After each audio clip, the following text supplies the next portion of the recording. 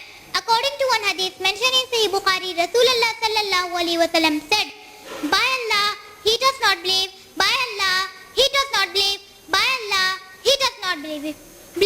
It was asked, who is that, O Allah's messenger? He said, the one whose neighbor does not feel safe from his tongue and hands. Third, ethics of war. On the Shuafa, we see how the superpower competing to develop weapons of mass destruction.